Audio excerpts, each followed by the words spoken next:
Olá, estamos chegando com mais um TC News aqui pela 35.2. Você fica bem informado acompanhando a programação da TV Cidadã. Se perdeu algum vídeo da nossa programação, vai lá na nossa página no YouTube TV Cidadã Alagoas e assiste o vídeo que você quiser. Olha, uma polêmica aqui nessa época de pandemia é a discussão sobre as contratações temporárias. Atenção você que fez concurso público, né? E você que está prestando serviço aí em algum órgão público. Durante esse período da pandemia, a substituição das nomeações de candidatos aprovados em concurso público.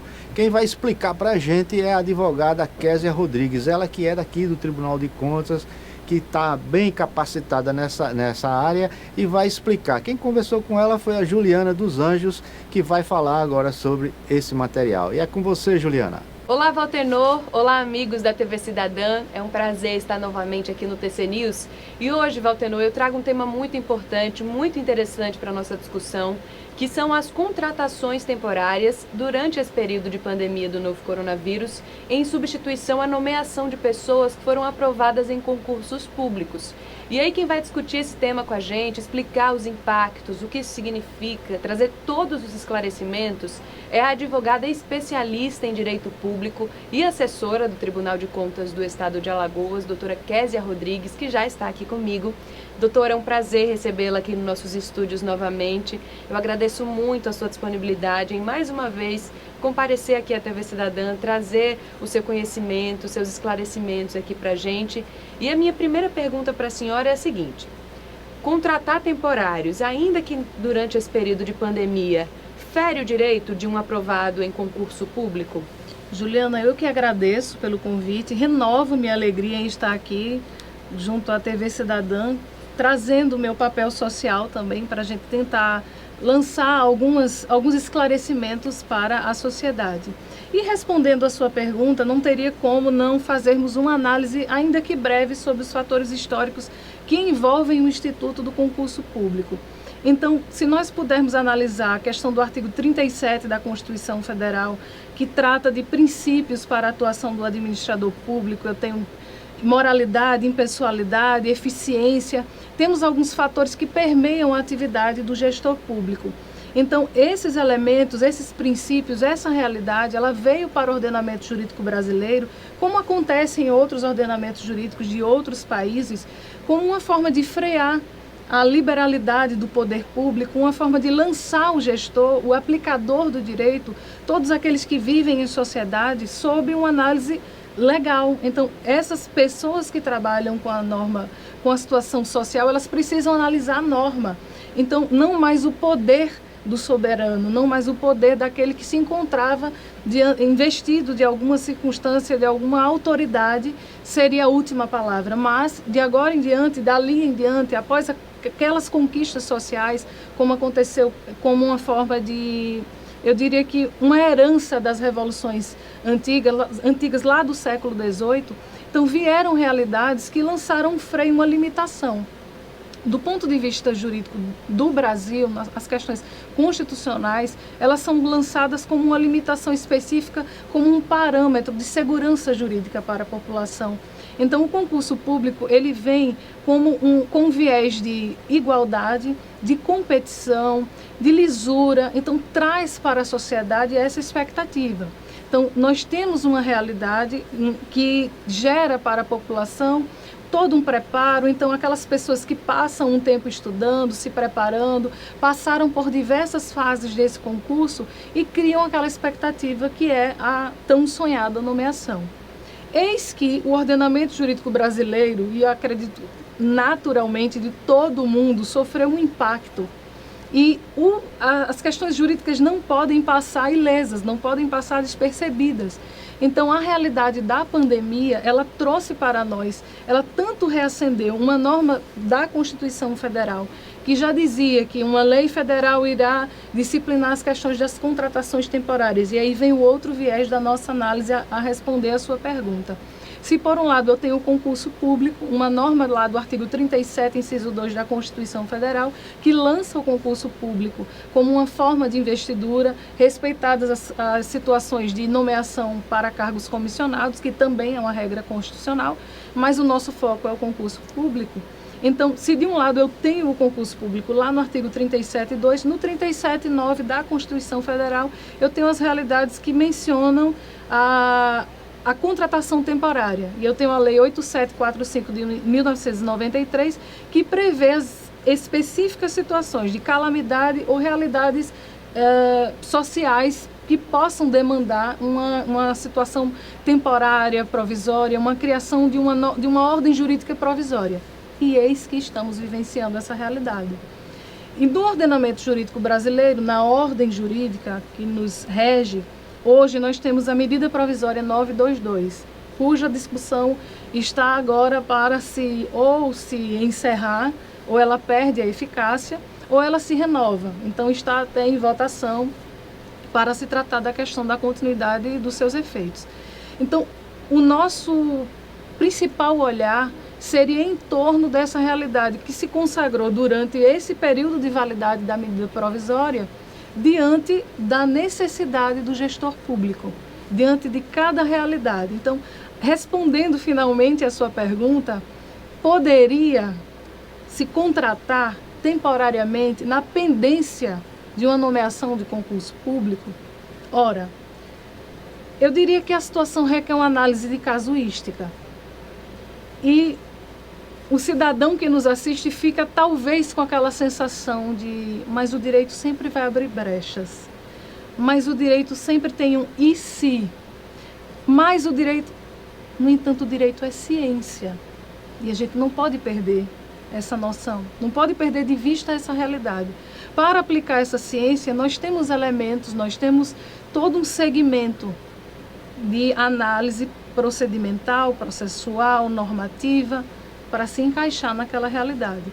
Então, seja o advogado, o parecerista, o professor, o acadêmico, o doutrinador que vai lidar com aquela matéria, o escritor, o Ministério Público, o controle externo, o Tribunal de Contas, então todas as pessoas que lidam, o Judiciário, todas essas pessoas que lidam com a aplicação dessa norma, ela vai precisar atentar para os parâmetros de sua aplicação, naquele caso concreto. Inclusive, doutora, o Conselho Nacional de Justiça, há 2 meses mais ou menos, aprovou uma orientação aos tribunais, né, para suspender o prazo de validade dos concursos públicos. E aí eu queria entender, inclusive, qual é o entendimento do STF em relação a tudo isso que está acontecendo, porque, como a senhora mesmo falou, é tudo muito novo, né? É tudo muito... É necessário analisar caso a caso. Então, qual é o entendimento geral do STF? Então, para a gente aplicar a norma, em regra, a impressão que se tem é, tem o texto de lei, eu tenho um fato, logo aplica-se aquela lei, está resolvida a situação jurídica.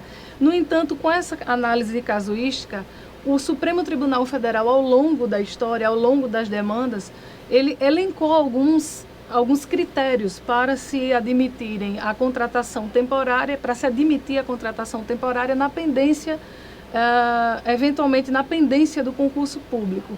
Então, essa contratação temporária, ela requer uma questão superveniente, que ela seja provisória e que ela tenha um caráter urgente e que atenda ao interesse público. Esses são os requisitos que o Supremo Tribunal Federal lançou.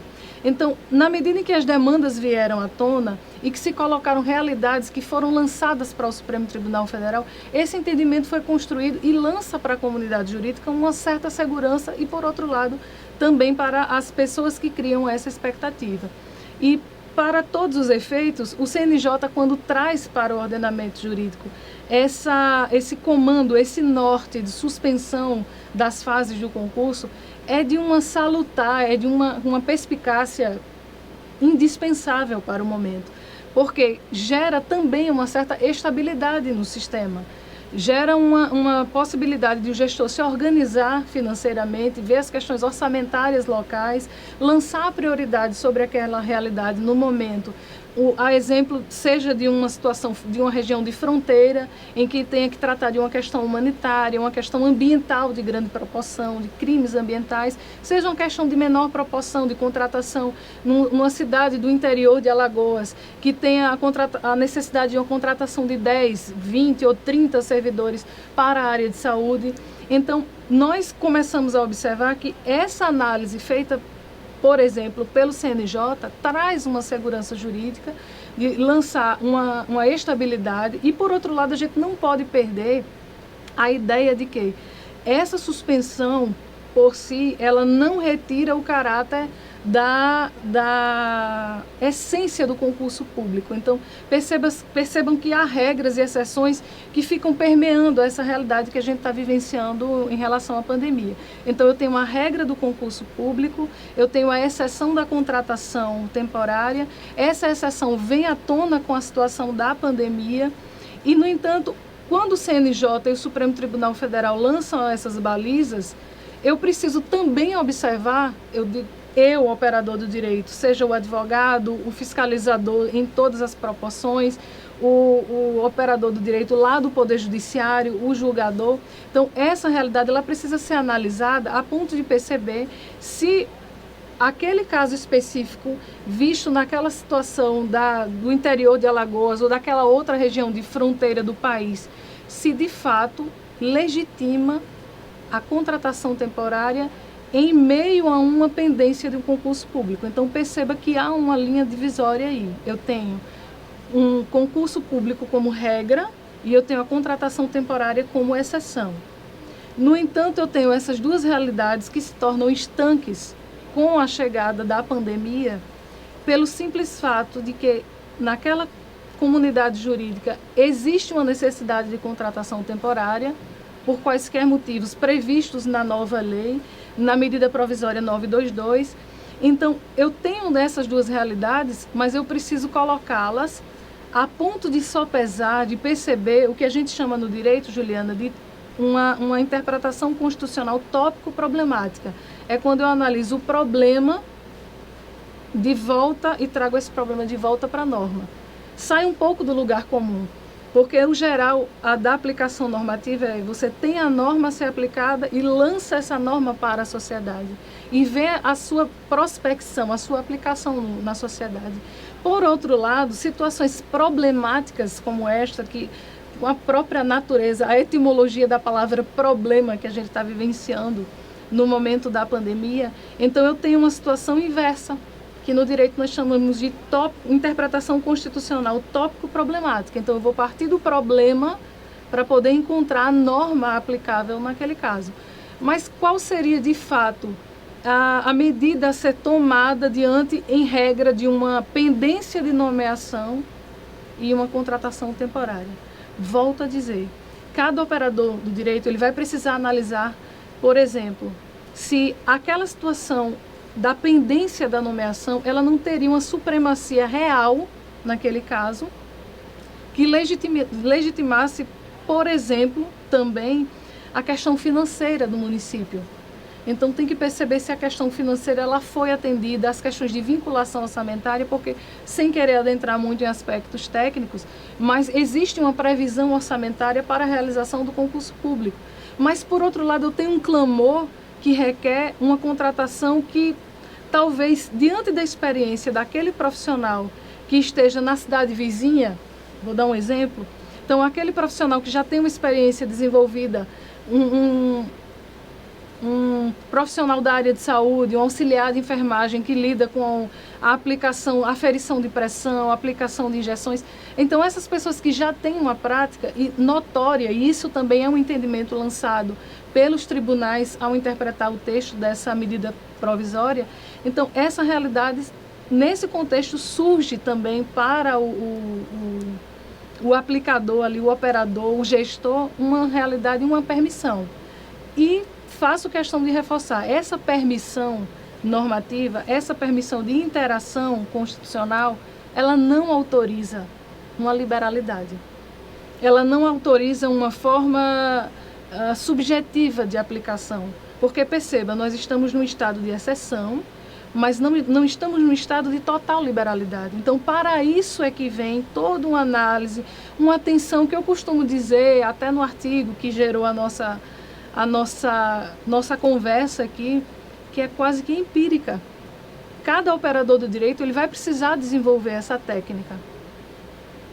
Realmente a responsabilidade com o erário, a responsabilidade com o dinheiro público não pode nunca deixar de ser prioridade, né? Doutor, eu agradeço muito a sua participação aqui no programa TC News da TV Cidadã. As portas continuam sempre abertas para que a gente possa continuar debatendo aí os aspectos jurídicos que têm impacto na sociedade e trazer para os nossos telespectadores essa informação. Muito obrigada pela sua participação. Eu que agradeço. É com você no estúdio, Valtenor. É isso aí, né? Matéria polêmica, né? Substituir os candidatos aprovados em concurso público por candidatos temporários. Mas eu acho que deu para vocês entenderem bem o que a advogada quer dizer. Eu conto com vocês no próximo TC News, gente. Um abraço, fica com Deus.